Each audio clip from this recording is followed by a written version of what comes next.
Hello बच्चों, कल हमने लाखी चूड़िया का पाठ पढ़ा ना। उसमें कुछ शब्द आए थे, याद है आपको? फर्स्ट क्या था? कामता नाचली, लाख, चूड़िया ना। इस तरह ये शब्द आए थे। और क्या आए थे? पेड़, याद है ना? ये शब्द कामतनाथ, लाख, चूड़िया, पेड़। व्याकरण की दृष्टि से इनको कहते हैं। लेसन में तो ये क्या है? नाम है उनके, उन चीजों के नाम है, व्यक्ति का नाम है। पर लेसन के व्याकरण के हिसाब से इनको हम संज्ञा कहते हैं। क्या कहते हैं? संज्ञा। तो आज हम संज्ञा के बारे में जानेंगे। ठीक है? संज्ञा क्या होती है? संज्ञा जो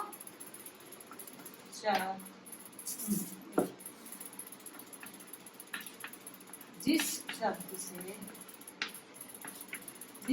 से किसी व्यक्ति, वस्तु,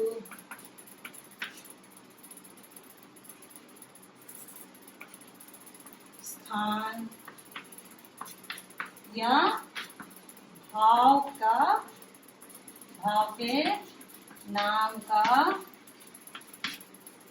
बोध होता है। बोध होता मीन्स पता चलता है। क्या है? पता चलता है। क्या पता चलता है? जिस शब्द से किसी व्यक्ति, वस्तु, स्थान या भाव के नाम का बोध होता है। जिससे इन चीजों के नाम पे, जैसे हमने व्यक्ति का नाम क्या था? बदलू, है ना? क्या है? वस्तु क्या है? चूड़िया, है ना? चूड़ी वस्तु ही है ना। और प्यारा, सुंदरता, इस तरह ये शब्द क्या कहलाते हैं? संज्ञा कहलाते हैं। क्या है संज्ञा की परिभाषा? जिस शब्द से किसी व्यक्ति, वस्तु, स्थान या भाव के नाम का पता चलता है वो उसे संज्ञा कहते हैं। क्या कहते हैं? उसे संज्ञा कहते हैं। तो संज्ञा 5 प्रकार की होती है। संज्ञा के भेद कितने होते हैं? संज्ञा के 5 भेद होते हैं। कितने भेद होते हैं? 5। इसमें पहला क्या आता है? व्यक्तिवाचक संज्ञा। क्या आता है? व्यक्तिवाचक संज्ञा। क्या है व्यक्तिवाचक संज्ञा? जिस संज्ञा शब्द से किसी विशेष व्यक्ति, वस्तु या स्थान, भाव के नाम का पता चलता है उसे व्यक्तिवाचक संज्ञा कहते हैं। जिस संज्ञा शब्द से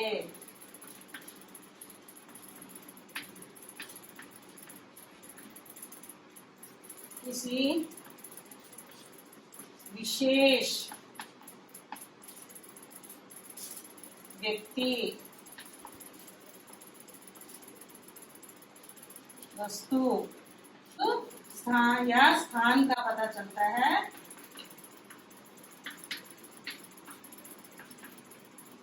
बोध होता है या पता चलता है, उसे क्या कहते हैं? व्यक्तिवाचक। क्या कहते हैं? व्यक्तिवाचक संज्ञा। ठीक है? तो इसके उदाहरण क्या हुए? व्यक्ति विशेष कौन है? इसमें हमें लेसन में क्या आए हैं? कामता नाथ, है ना? कामता नाम उस व्यक्ति का नाम ही है। बदलू है कि नहीं? लाख की चूड़ियां, लाख, ये स्पेशल है उनका कि वो उस व्यक्ति का नाम पर्टिकुलर वही व्यक्ति है, किसी और के बारे में नहीं कह रहे। बदलू उसी आदमी का नाम है जो वो काम कर रहा है। इसलिए लाख की जो है वो चीज वस्तु का भी एक नाम है। ये जो स्पेशल विशेष वस्तु या व्यक्ति के बारे में बताया जाता है उसे व्यक्तिवाचक संज्ञा कहते हैं। तो यहाँ पर विशेष व्यक्ति के बारे में हमने जाना, कामतानाथ जी, बदलू, लाख, वस्तु। इस तरह से हैदराबाद, ये स्पेशल है ना, प्लेस का नाम भी आ गया। तो हैदराबाद क्या है? हैदराबाद एक जगह ही है, उसका स्पेशल नाम है। तो वो चीजें संज्ञा में, व्यक्तिवाचक संज्ञा में। दूसरा क्या है? जातिवाचक। क्या है? जातिवाचक। दूसरी संज्ञा क्या है? जातिवाचक। जिस संज्ञा शब्द से किसी वर्ग या जाति का बोध होता है उसे जातिवाचक कहते हैं। क्या कहते हैं? जिस संज्ञा शब्द से, देखो इसमें, जिस संज्ञा शब्द से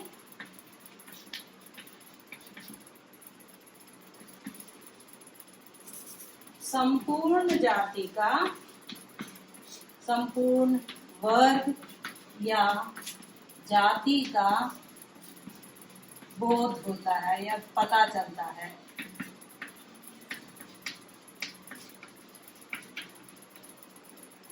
उसे जातिवाचक संज्ञा कहते हैं। क्या है? जातिवाचक संज्ञा। किसे कहते हैं जातिवाचक? जिस संज्ञा शब्द से संपूर्ण वर्ग का, किस संज्ञा शब्द से किसी संपूर्ण वर्ग या जाति का बोध होता है उसे जातिवाचक संज्ञा कहते हैं। यहाँ पर जातिवाचक में क्या आया? देखो, उदाहरण के लिए क्या है? गाय। हमारे पाठ में आया था ना, बदलू की गाय को उसने बेच दिया था, गाय का दूध देता था, गाय आया है ना। ऐसे पेड़, ये है ऐसे पुस्तक, पक्षी, इसे जातिवाचक। ये कौन सा पक्षी है हमें नहीं पता, कौन सी किताब है नहीं पता। अगर हम इनसे स्पेशल से किताब बोलेंगे, हिंदी की किताब, ये किस में चला जाएगा? व्यक्तिवाचक में, क्योंकि स्पेशल से कौन सी किताब है हमें पता चल रही है। तो यहाँ पक्षी अगर किसी का इसका स्पेशल नाम लेते हैं तो वहां पर हमें व्यक्तिवाचक होता है। पर यहाँ पक्षी, पूरी पक्षी जाति के बारे में बता रहा है, पेड़ों के पूरे पेड़ों के बारे में बता रहा है, पूरी गाय की जाति के बारे में बता रहा है, तो ये जातिवाचक में आते हैं। क्या है जातिवाचक? जिस संज्ञा शब्द से किसी संपूर्ण वर्ग या जाति का बोध होता है उसे जातिवाचक संज्ञा कहते हैं। उदाहरण के लिए गाय, पेड़, पुस्तक, पक्षी। ठीक है, समझ में आया ये? इसके बाद आता है, तीसरा आता है भाववाचक। है भाववाचक। क्या है? भाववाचक संज्ञा। जिस शब्द, संज्ञा शब्द से किसी व्यक्ति, वस्तु या स्थान का गुण, दोष, दशा और भाव के बारे में पता चलता है उसे भाववाचक संज्ञा कहते हैं। देखो, जिस संज्ञा शब्द से किसी व्यक्ति, वस्तु या स्थान के गुण, दोष, दशा या भाव के बारे में, भाव का बोध होता है या भाव का पता चलता है, उसे क्या कहते हैं? भाववाचक संज्ञा। क्या कहते हैं? भाववाचक संज्ञा कहते हैं। किसे कहते हैं भाववाचक?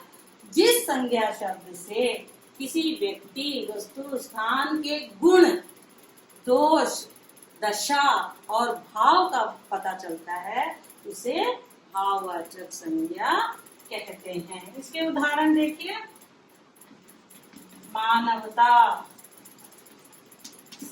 बचपन। हमारे पाठक जो कांतानाथ जी थे, लेखक थे, वो बचपन में कहाँ जाते थे? अपने मामा के घर जाते थे ना। और जब वो बड़े होने के बाद वहां गए अपने मामा के यहाँ, तो बदलू का क्या हो गया था? उसको क्या आ गया था? बुढ़ापा आ गया था, बूढ़ा हो गया था वो, उसको बुढ़ापा आ गया था। प्यारा था। ये क्या है? सब भाववाचक संज्ञा के उदाहरण है। क्या है भाववाचक? जिस संज्ञा शब्द से किसी व्यक्ति, वस्तु या स्थान के गुण, दोष या दशा के बारे में पता चलता है, उसे भाववाचक संज्ञा कहते हैं। उदाहरण क्या है? मानवता, बचपन, बुढ़ापा, प्यारा आदि। समझ में आया? पहला क्या था? व्यक्तिवाचक था, दूसरा जातिवाचक, तीसरा क्या था? भाववाचक। ठीक है ना? अब हम चौथा पढ़ेंगे। फोर्थ वन क्या है? क्या है फोर्थ वन? द्रव्यवाचक। क्या है? द्रव्यवाचक।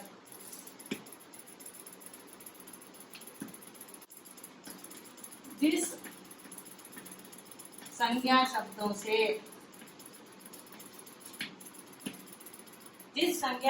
से किसी पदार्थ या द्रव्य का बोध होता है,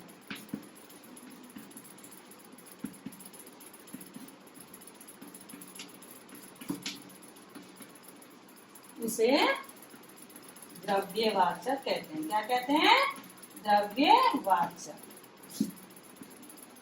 द्रव्य का मतलब क्या होता है? लिक्विड। द्रव्यवाचक संज्ञा कहते हैं। द्रव्य का मतलब क्या है? लिक्विड, पदार्थ, कोई चीज, है ना। तो ये देखो, द्रव्यवाचक में क्या है? जिस संज्ञा शब्दों से किसी पदार्थ या द्रव्य का बोध होता है, उसे द्रव्यवाचक संज्ञा कहते हैं। उदाहरण के लिए क्या है? देखिए, पदार्थ पीतल ना, और क्या आएगा? सोना, दूध। इस तरह से हम दे सकते हैं। दूध क्या है? द्रव्य है ना। तो जो पदार्थ या द्रव्य पदार्थ के बारे में बताता है, उसको द्रव्यवाचक कहते हैं। फिफ्थ वन है समूहवाचक। क्या है फिफ्थ वन? समूहवाचक। ये जो समूहवाचक होता है, जिस संज्ञा शब्द से किसी समूह के बारे में पता चलता है, उसे समूहवाचक संज्ञा कहते हैं। जिस संज्ञा शब्द से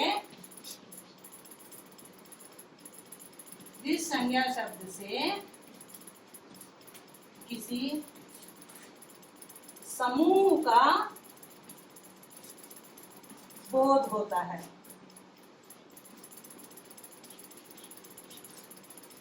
उसे उसे समूहवाचक संज्ञा कहते हैं। समूहवाचक संज्ञा कहते हैं। क्या है समूहवाचक? जिस संज्ञा शब्द से किसी समूह का बोध, समूह मतलब क्या है? ग्रुप। किसी ग्रुप का पता चलता है, उसे समूहवाचक कहते हैं। इसके उदाहरण क्या होंगे, बता सकते हो? सेना, क्योंकि सेना तो बहुत बड़ी होती है, एक बड़ा ग्रुप होता है। कक्षा में भी बहुत बच्चे होते हैं ना, कक्षा एक होती है। कक्षा, ये सब क्या है?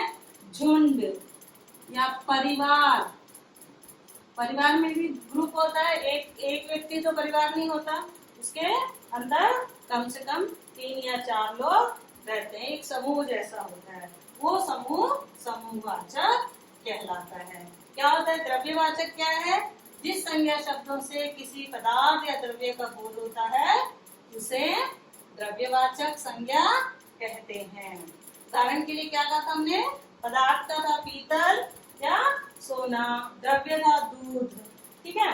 और फिफ्थ वन क्या है? समूहवाचक, जिस संज्ञा शब्द से किसी समूह का बोध होता है उसे समूहवाचक कहते हैं। उसके उदाहरण क्या है? सेना, कक्षा, परिवार, इस तरह के शब्द समूहवाचक में आते हैं। ये हुआ संज्ञा ना। तो इसके साथ ही हमने यहाँ पर एक और वर्ड देखा, हमारी किताब में आया, वो था, एक शब्द था चौगुने आम। ये किसने कहा था? किससे कहा था? चौगुने आम वाला वर्ड किसने कहा था? बदलू ने कहा था। किससे कहा था? लेखक से, कामता नाथ जी से कहा था। क्यों कहा था? कब कहा था? जब कामता नाथ जी ने आम देकर कहा कि मैं इतने आम नहीं खा सकता, तब बदलू ने कहा कि तुम्हारी आयु में तो हम चौगुने आम खा लेते थे। ये चौगुने आम क्या है? अभी अभी हमने पढ़ा इस आम जैसे शब्दों के बारे में। क्या था व्याकरण में? आम संज्ञा था, है ना। तो उसके आगे ये लगा हुआ है, इसको क्या हमने क्या देखा? क्या है ये हमने फर्स्ट लेसन में पढ़ा हुआ है।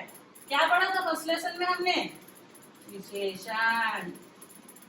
याद है ना? विशेषण कौन कौन से विशेषण? कौन कौन से? क्या विशेषण थे फर्स्ट? याद है? गुणवाचक, उसके बाद संख्यावाचक, उसके बाद परिमाणवाचक, गुड, उसके बाद था सार्वनामिक। याद आ गए सबको? ये सब है ना।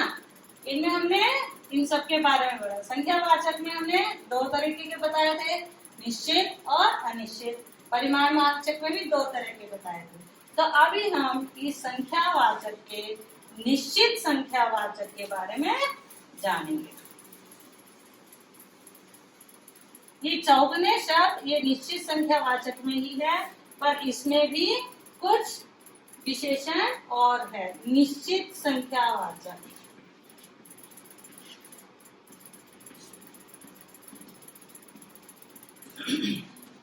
निश्चित संख्यावाचक विशेषण, है ना।